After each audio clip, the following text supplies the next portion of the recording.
Welcome to episode 175th of the Bovine Podcast, where we dive deep into the world of dairy farming and cattle breeding. Today, we have a fascinating story about one of the most influential breeding programs in Holstein history, Mount Victoria Farms. Join our hosts Bella and Douglas as they explore the legacy of Thomas Bassett Macaulay and how his vision revolutionized the Holstein breed.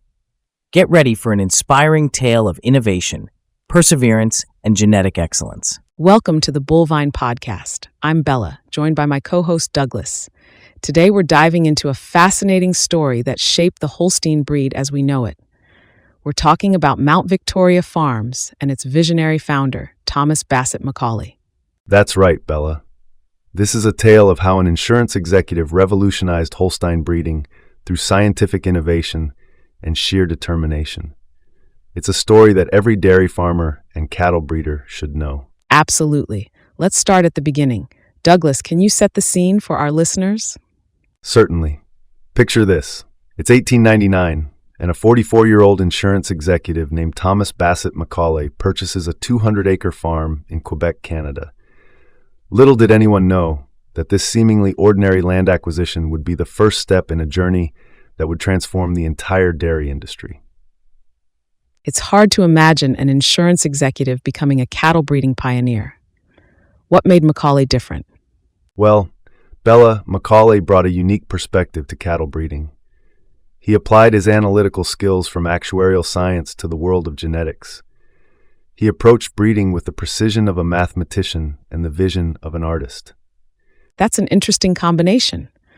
What was Macaulay's main goal with his breeding program? His primary objective was to create a strain of Holstein cattle that would consistently produce milk with high butterfat content, we're talking 4% or higher, while maintaining excellent conformation. This was quite ambitious for the time. I can imagine. So how did he go about achieving this goal? Macaulay spent years honing his skills in animal management. He meticulously studied breed journals, pedigrees, and production records. But his real breakthrough came in 1924 when he purchased his first Holstein cow at the age of 69. Wow, 69. That's a late start in the breeding world. Wasn't that a disadvantage? You'd think so, but it actually turned out to be his secret weapon.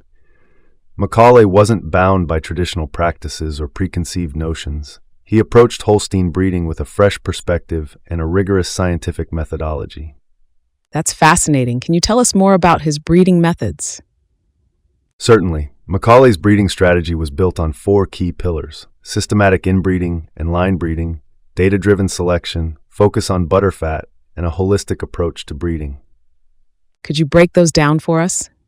Of course. First, Macaulay understood the power of inbreeding to concentrate desirable traits. He carefully planned matings to increase the frequency of genes for high butterfat production and excellent conformation. Secondly, he instituted a comprehensive system of milk testing and record-keeping that was far ahead of its time.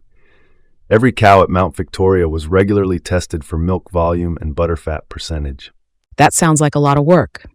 But it paid off. His third pillar was a focus on butterfat. While most breeders were focused solely on milk volume, Macaulay set the ambitious goal of developing a strain of Holsteins that would consistently test at 4% butterfat or higher. Finally, he took a holistic approach to breeding. While many breeders focused on either production or conformation, Macaulay insisted on improving both simultaneously. That's impressive. But I'm curious, how did the dairy farming community react to Macaulay's methods? Initially, with a lot of skepticism.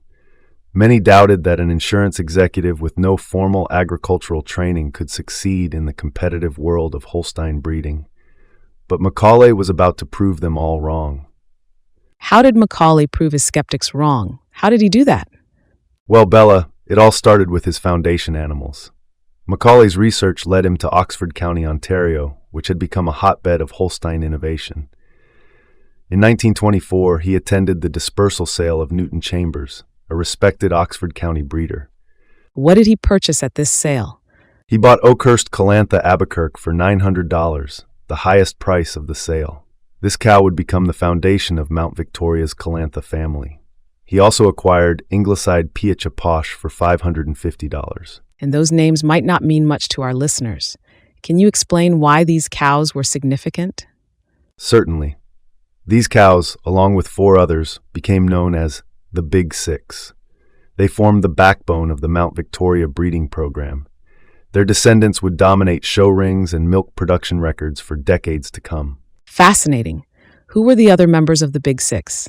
The others were Dixie Colantha Hartog, Lady Meg Posh, Bonheur Abbekerk Posh II, and Triune Papoose Peeb. Each of these cows established important families within the Mount Victoria herd. It sounds like Macaulay was building quite a foundation, but I understand there was one more crucial piece to his breeding puzzle. Can you tell us about that? Absolutely. In 1926, Macaulay made his most audacious move yet. He sent his farm manager, Joe Chandler, to a sale in Wisconsin with instructions to purchase a bull named Johanna Rag Apple Pabst. And how did that go? Well, when the bidding reached $15,000, an astronomical sum for the time, Chandler hesitated and called Macaulay. Macaulay gave the go-ahead to continue bidding, and Old Joe, as the bull was affectionately known, came to Mount Victoria for $15,000. That's an incredible amount of money for the time. Was it worth it? It certainly was. Johanna Rag Apple Pabst became the cornerstone of Macaulay's breeding program. His daughters consistently produced milk with over 4% butterfat, which was exactly what Macaulay was aiming for. So with his foundation animals in place, what happened next? That's when the real magic began. Macaulay started implementing his scientific breeding methods, and the results were remarkable. By the late 1930s, the average butterfat test of the Mount Victoria herd was over 4%, at a time when the breed average was closer to 3.5%. That's impressive. But I'm curious, did the impact of Mount Victoria farms extend beyond their own herd? Absolutely, Bella. The influence of Mount Victoria farms on the Holstein breed is a tale of genetic dominance that spans continents and decades. By the late 1950s, it was estimated that over 90% of Canadian Holsteins could trace their lineage back to Mount Victoria breeding. Wow, that's incredible. And what about today? Today, it's widely accepted among breed experts that every registered Holstein in the world carries some Mount Victoria blood. It's a testament to the breed-shaping power of Macaulay's breeding program. That's truly remarkable. It seems like Mount Victoria's influence extended far beyond Canada. Can you tell us more about its global impact? Certainly.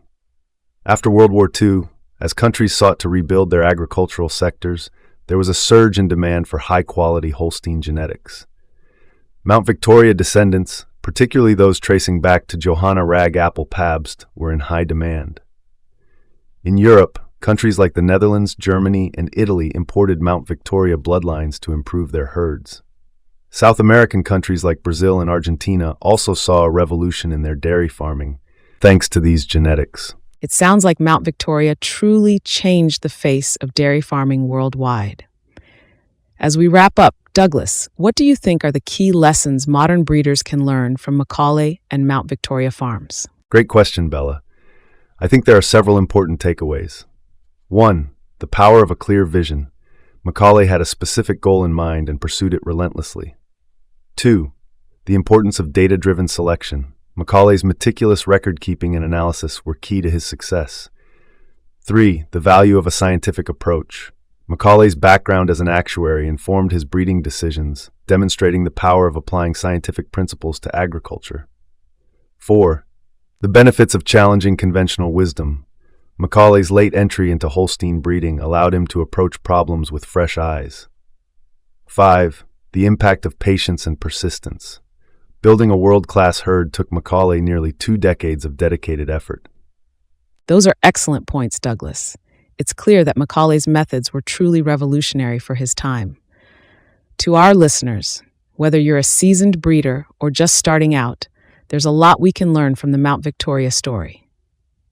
Absolutely, Bella. The legacy of Mount Victoria Farms demonstrates that with vision, scientific rigor, and unwavering dedication, it's possible to achieve remarkable results in animal breeding. Thank you, Douglas, for sharing this fascinating story with us. And thank you to our listeners for tuning in to the Bovine Podcast. If you enjoyed this episode, please share it with your fellow dairy farmers and breeders. Until next time, keep breeding for excellence. And remember, in the words of Thomas Bassett Macaulay, what cannot art and industry perform when science plans the progress of their toil? Beautifully said, Douglas. Goodbye, everyone, and happy breeding. That wraps up our 175th episode of the Bovine Podcast. We hope you enjoyed this incredible journey through the history of Mount Victoria Farms and the lasting impact of Thomas Bassett Macaulay on the Holstein breed. If you found this episode informative, please share it with your fellow dairy farmers and breeders. Don't forget to subscribe to our podcast for more fascinating stories from the world of dairy cattle. Until next time, keep breeding for excellence.